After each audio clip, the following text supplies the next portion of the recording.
Buenas noches, mi nombre es Leida Ramos. Soy alumna de la materia de Derecho Laboral y mi profesor es Jaime Torrealba, Saya I.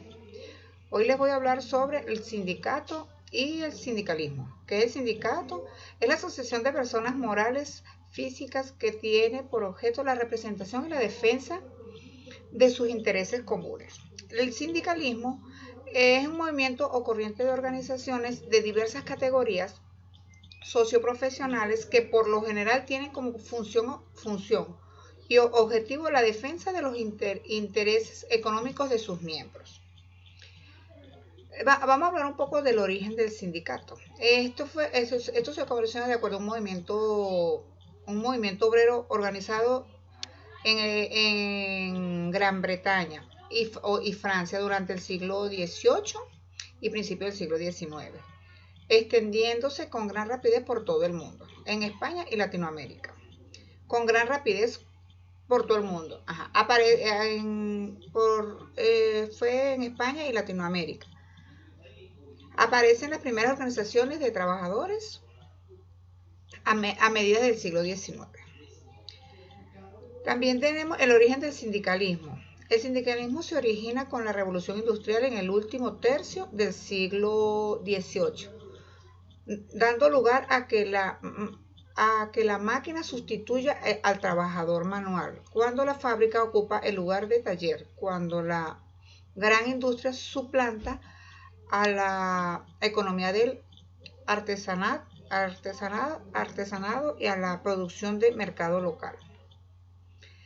También tenemos cómo se crea un sindicato o un sindicalismo, cómo se crea. El sindicato se crea de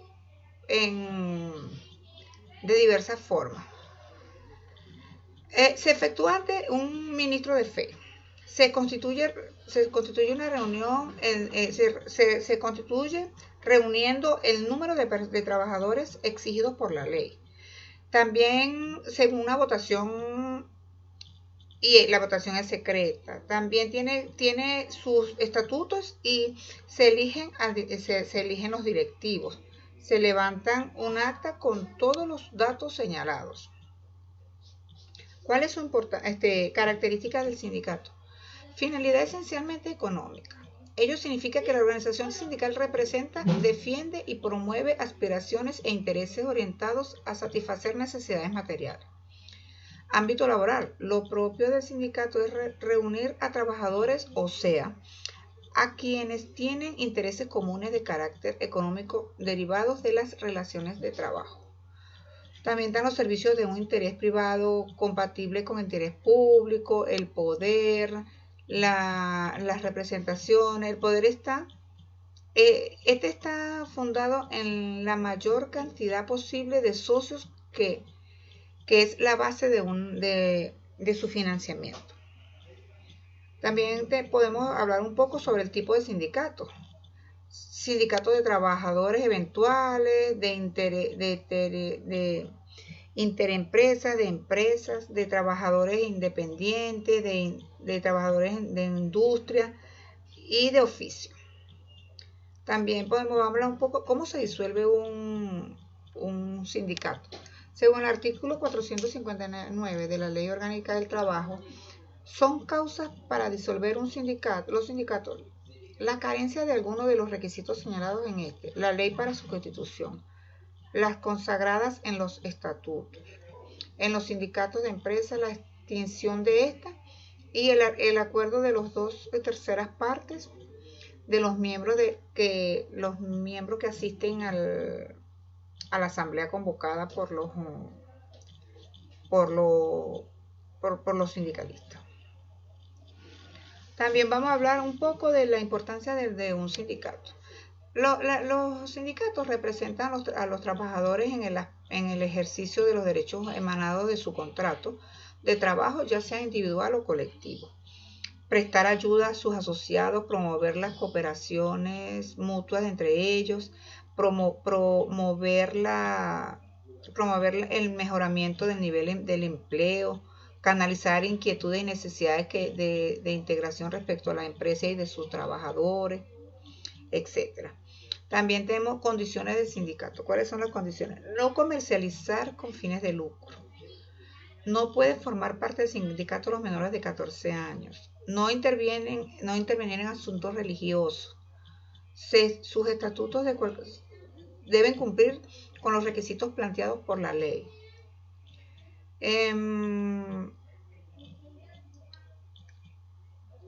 También, ¿cuáles son los procedimientos de un sindicato?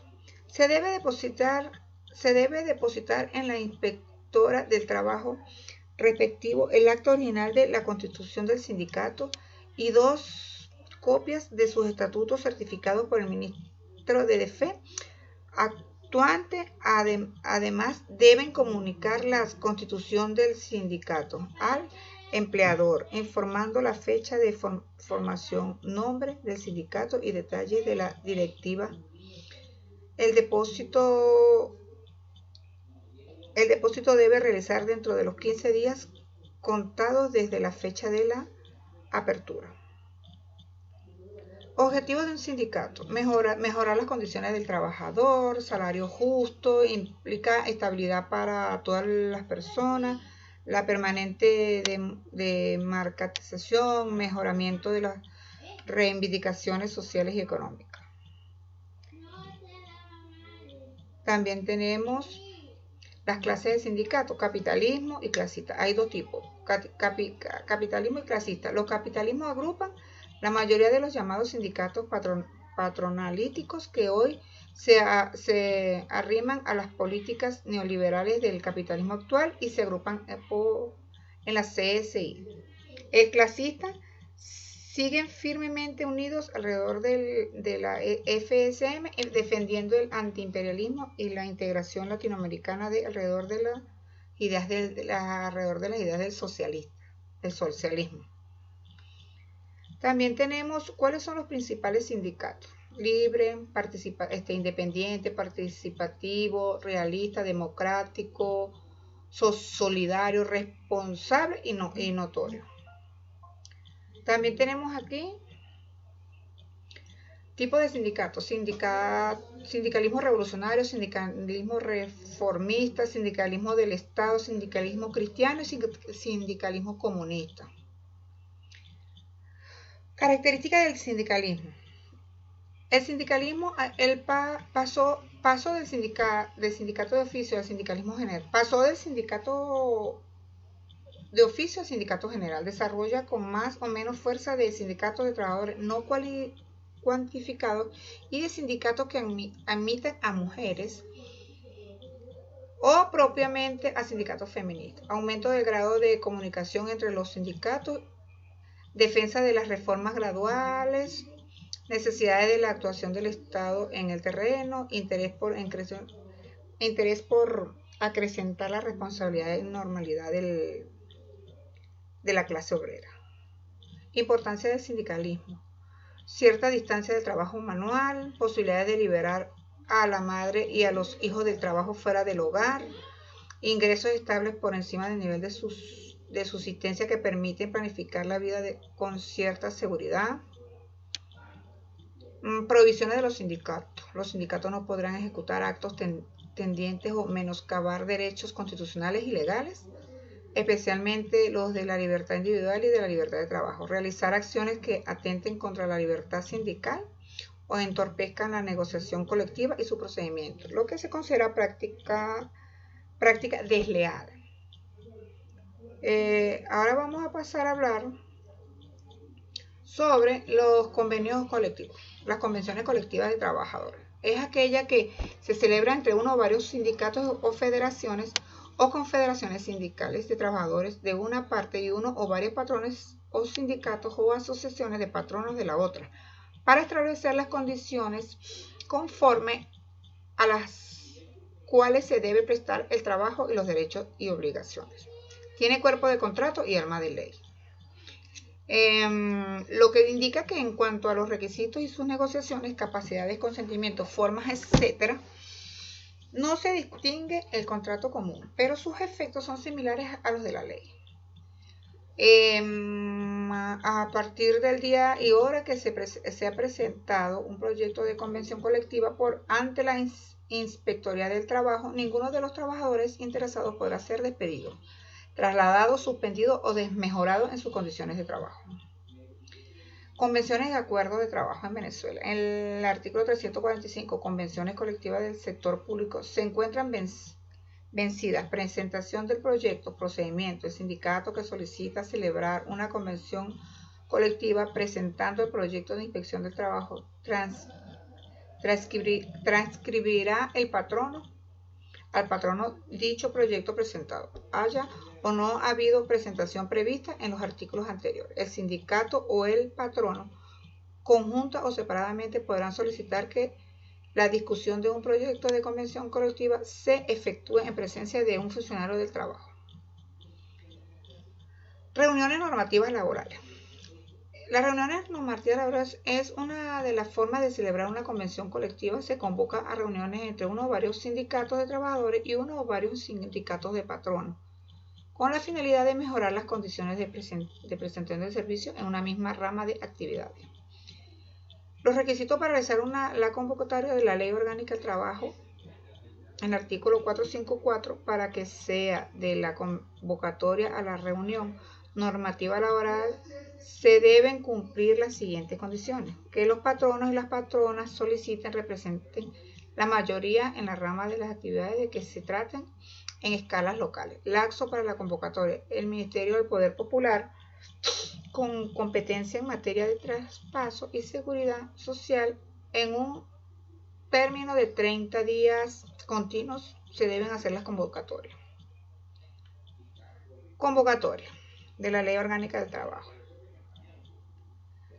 La resolución contempla, según el artículo 456, la resolución contempla día y hora que se instalará la reunión normativa laboral y la sede de la misma, lista del patrón y patronas de las organizaciones sindicales y de trabajadores y trabajadoras que hacen actividad en la rama de actividad de que se trata, alcance local, regional o nacional que se proponga darle la reunión de las normativas. Publicación de la convocatoria dentro de un plazo de 30 días establecidos en el artículo anterior, que es el 457. Se publicará una convocatoria donde se indique la sede, el día y la hora en que se instalará la reunión normativa. También tenemos los efectos de la convocatoria. Según el artículo de la Ley Orgánica del Trabajador 459, la convocatoria o el reconocimiento de una reunión normativa laboral producirá de inmediato la terminación en esencia. Oportunidad para oponerse a la reunión de la Ley Orgánica del Trabajador, artículo 460. No suspende la RNL oposición a la reunión. Según el artículo 462, convocados, adheridos, obligaciones. Mediación y arbitraje de la Ley Orgánica del Trabajador 465. Cuando no existe un acuerdo definitivo en la reunión normativa laboral, el ministro lo somete a través de una audiencia de mediación. Según el artículo de la Ley Orgánica del Trabajo 466, homologación de los acuerdos de la reunión normativa laboral. La convención colectiva que se acordare y se le dictará la homologación mediante resolución del Ministerio de Trabajo. Tenemos también los requisitos para la extensión. Según el artículo 469, que la convención o laudo comprenda a la mayoría de los patronos y patronas de la rama de la actividad de que se trate y que tengan a su servicio la mayoría de los trabajadores ocupados en ella. Aplicación preferente de la Ley Orgánica del Trabajo 470. Las convenciones colectivas de trabajo o laudo arbitral declarado de extensión obligatoria se aplicará sobre cualquier dispositivo. Diferencia. La convención colectiva lograda a través de una reunión normativa laboral tiene una naturaleza jurídica idéntica a la convención que se obtiene a nivel de empresa. La diferencia estriba que está referida particularmente a una rama de actividades a través de sus respectivos sindicatos.